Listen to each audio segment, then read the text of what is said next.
Welcome to Teenology, a series dedicated to understanding Indian teenagers and guiding Indian parents through the modern parenting journey. I'm Sridhar Pallia, founder of the Brain Behaviour Academy. I help teenagers move from problems to progress to prosperity.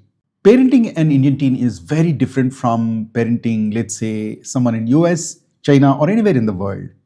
And the reasons go far beyond just the education system or the economy. You see, our teens are shaped by a unique mix. Our political setup, our social structure, our cultural expectations, our religious influences, and our economic realities. All of these things come together to create a very specific Indian teen experience and a very specific Indian parenting challenge. Take something as simple as social media. Chinese teens use platforms that are highly regulated, whereas American teens are exposed to extremely liberal, uncensored content. And then there's us, Indian teens who get the worst of both worlds, the overstimulation without the boundaries. Another example, in the US, a teen is expected to be financially independent by about the age of 18 and upwards. Independent thinking, decision making, and self-responsibility come much earlier to them. For Indian teens, these skills don't come as naturally.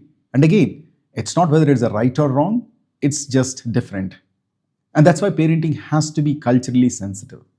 In India, family ties are tight, sometimes beautiful, sometimes suffocating. Judgment, criticism, and emotional over-involvement are very common.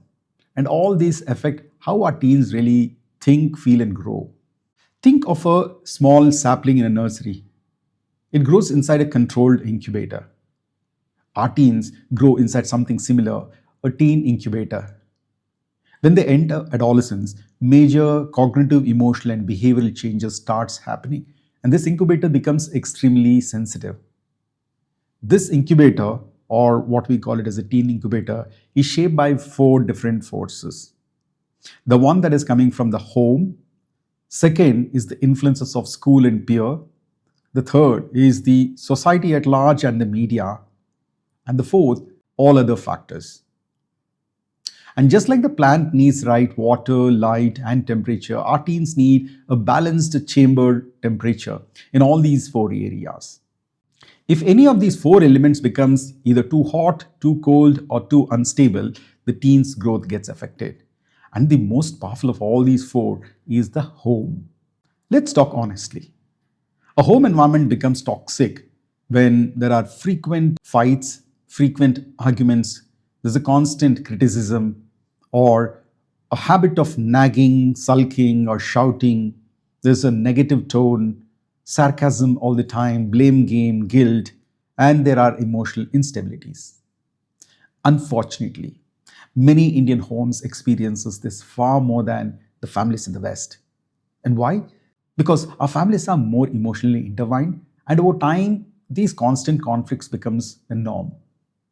We start saying things like, what's the big deal? Every house has fights. But the frequency, intensity, and the tone of these fights, they matter. When the temperature stays high, when the conflicts are high, when negativity becomes a habit, teenagers absorb it emotionally, psychologically, and even neurologically. And that's what I mean when I say the temperature at home is too high. There are many reasons.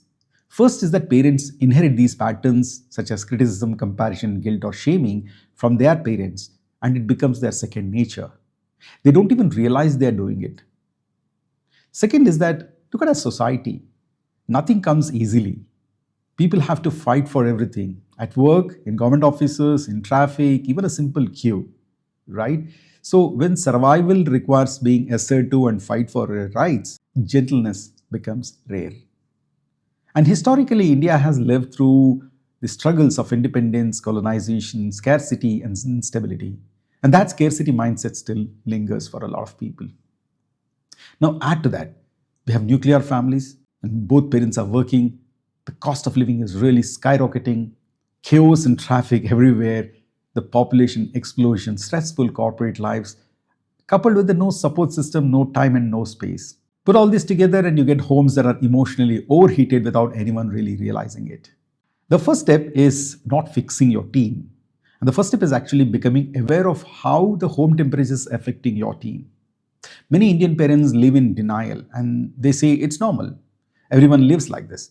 But the truth is, teens are absorbing everything. And when you see your teen withdrawing, arguing, losing focus, or losing motivation, don't look at the child first. Look at the chamber that they are living in. Look at the environment.